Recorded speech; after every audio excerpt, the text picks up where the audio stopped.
तो दोस्तों, इसने भी गर्ल सपना चौधरी की ज़िंदगी है कि भाई उथल पुथल इतनी ज़्यादा मच रही है टाइम टू टाइम कि ये सब ख़त्म होने का नाम ही नहीं ले रहा है भाई।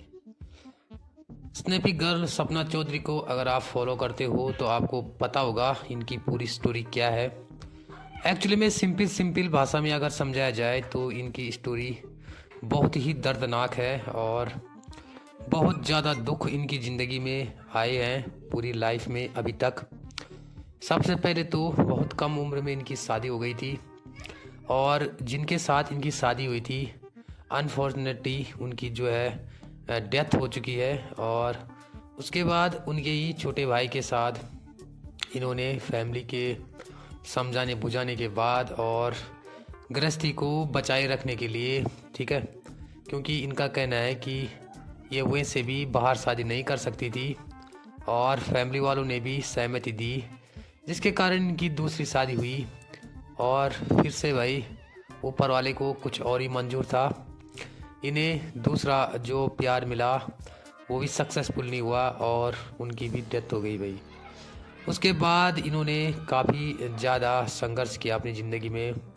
अंशु, जिसको कि आप स्क्रीन पे देख रहे हो, अंशु नाम है उसका, और इसे उन्होंने काफ़ी छोटे से बहुत लाड प्यार से पाला है और ऑब्वियसली इन दोनों में काफ़ी ज़्यादा सिमिलरिटी आपको देखने को मिल सकती है।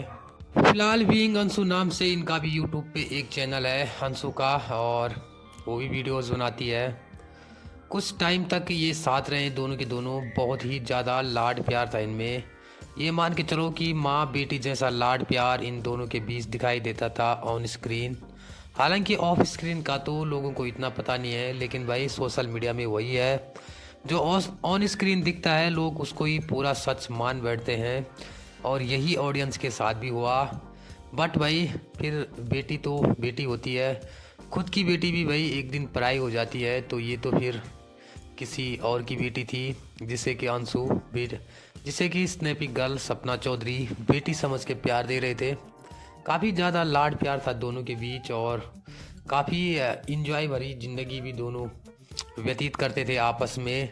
सपना चौधरी के साथ इतने बड़े बड़े इंसिडेंट होने के बाद भी अंशु जब उनके साथ रहती थी तो सपना चौधरी को लगता नहीं था कि उनकी ज़िंदगी में इतने बड़े बड़े एक्सीडेंट हुए हैं। ऐसे ऐसे मोमेंटों में भी वो काफ़ी मजबूती के साथ जी रही थी अपनी ज़िंदगी और उसके बाद भी काफ़ी दिन तक भाई वो अपने सास ससुर के साथ रही। फिर हुआ वही जो आम तौर पे हर घर की कहानी है कि अर्चने कुछ लड़ाई झगड़े शुरू हो गए और काफ़ी बातें की लोगों ने। किसी ने बोला कि सपना चौधरी जो है एक तरह से अच्छी नहीं है परिवार के लिए, क्योंकि भाई एक ही घर में दो दो बेटे चले गए उनके। ऑब्वियसली बहुत ज़्यादा दुख होता है जवान जवान बेटों का घर से जाना, वो भी हमेशा के लिए। और उन्होंने एक तरह से सपना चौधरी पे ही ये सारे इल्ज़ाम लगाए। काफ़ी एडजस्ट करने की कोशिश की सपना चौधरी ने उसके बाद भी, बट भाई वो सक्सेसफुल नहीं हुई सास ससुर के साथ रहने में। उसके बाद अंशु भी उसके साथ आ गई और उन्होंने अलग से एक घर लिया किराए पे, जहाँ कि वो अपनी दो छोटी छोटी बच्चियों के साथ और अंशु के साथ रहने लगी। बट ऊपर वाले को ये भी गवारा नहीं था, अंशु का साथ भी उनके साथ छोड़ना ही था शायद। और कुछ टाइम बाद अंशु भी उनसे अलग हो गई और अपने माँ बाप के पास चली गई। यहीं से दगड़ियों एक कंट्रोवर्सी फिर से बड़ा रूप धारण कर लेती है। अंशु जहां ब्लॉगिंग के माध्यम से सपना चौधरी के अपोजिट में ब्लॉग बनाने लग गई, वहीं थोड़ी बहुत बातें सपना चौधरी भी अपने ब्लॉग के माध्यम से अंशु को समझाने लग गई। कोई तीसरा आदमी है जो इनके बीच आ गया, वरना सपना चौधरी और अंशु दोनों ही बहुत अच्छी थी और इनके बीच कोई मिसअंडरस्टैंडिंग खड़ी कर गया, जिसके कारण टकरार हुआ। और आज का दौर ये है कि ये दोनों एक दूसरे की शक्ल भी देखना नहीं चाहते हैं। तो इतना बड़ा गहरा प्यार दोस्तों इन दोनों के बीच था, जो कि आज बिल्कुल भी नहीं रहा। आप खुद समझ सकते हो कि ये बात अब एक दूसरे को कोर्ट तक ले जाने की धमकियाँ, ये तो इनके लिए आम हो गई है। वहीं सपना चौधरी ने तो नया घर भी ले लिया है और ऑब्वियसली भाई वो काफ़ी मेहनत करती है और यूट्यूब से भी काफ़ी अच्छी इनकम उनकी होती है। वहीं अंशु भी यूट्यूब से काफ़ी अच्छा कमाती है। बट एक बात ध्यान देने वाली है कि अंशु का चैनल जो ग्रोथ हुआ है वो सिर्फ और सिर्फ सपना चौधरी की वजह से हुआ है। हालांकि अंशु ने भी बहुत मेहनत की है, बट भाई नाम और फेम उस टाइम सपना चौधरी का ही था जब बीइंग अंशु नाम से चैनल उन्होंने खोला था। और उसी नाम और फेम की बदौलत अंशु का चैनल आज इस ट्रैक तक पहुंच पाया है।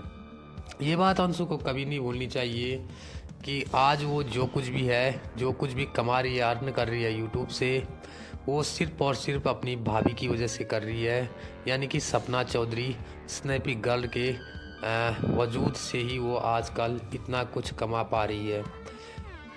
चाहे मन मुटाव कितना भी हो, लेकिन इन दोनों को सोशल मीडिया में ये बातें नहीं लानी चाहिए थी, क्योंकि अब ऑडियंस ये डिसाइड ही नहीं कर पा रही है कि इन दोनों में से सही कौन है और गलत कौन है। अंशु ने भी बहुत बड़े बड़े इल्ज़ाम सपना चौधरी के ऊपर लगाए हैं, जबकि सपना चौधरी ने भी अपनी सच्चाई लोगों के सामने लाने के लिए काफ़ी कुछ अंशु के लिए बोला है। हालांकि अब तो वही हो गया वो कि जिसको बोलते हैं खाना निकालना, कि मैंने उसके लिए वो किया, उसने मेरे लिए वो किया। ये सब तो खाना निकालने जैसी वाली बातें हो गई। बट दोस्तों, अगर सच्चाई जानो तो जिस टाइम एक दूसरे के लिए उन्होंने कुछ ना कुछ किया, वो टाइम उन्हें एक दूसरे के साथ उन्होंने बिताया भी और इन्जॉय भी किया। ऑब्वियसली जब दो आदमी एक साथ रहते हैं तो ज़रूर एक दूसरे के लिए कुछ ना कुछ तो करते ही रहते हैं, चाहे वो घर के हो चाहे बाहर के हो। इन दोनों को अभी भी सोच समझ के काम लेना चाहिए और सोशल मीडिया में तो ये बातें बिल्कुल भी नहीं लेनी चाहिए। कुछ दिन तक जो बातें इन्होंने बोली है वो चलेंगी और उसके बाद धीरे धीरे जब इनके पॉजिटिव ब्लॉग आने लग जाएंगे तो ऑब्वियसली वो सब बातें लोग भूल कर इन्हें दोबारा से प्यार और सम्मान वही वाला देने लग जाएंगे। इन दोनों के साथ जो इनके तीसरा है जो गड़बड़ कर रहा है, यानी कि इन दोनों में झगड़ा करवा रहे हैं, अगर उन तक ये वीडियो पहुंचती है तो प्लीज़ इंसानियत के लिए इन्हें बख्श दीजिए, क्योंकि ये दोनों काफ़ी लविंग और काफ़ी आगे तक जाने वाले पर्सनालिटी है। फैंस भी इनके काफ़ी यही चाहते हैं ये दोनों एक हो जाए और एक होके ब्लॉग बनाए तो बहुत ही अच्छा होगा इनके लिए भी और फैंस के लिए भी। सपना चौधरी जहां इतने बड़े बड़े दुखों के साथ आज भी अपनी दो बेटों की परवरिश बहुत अच्छी तरीके से कर रही है, एक गुड मॉम की तरह, उसके लिए भी अपनी संवेदनाएं बनाए रखिए। थैंक यू दगड़ियों।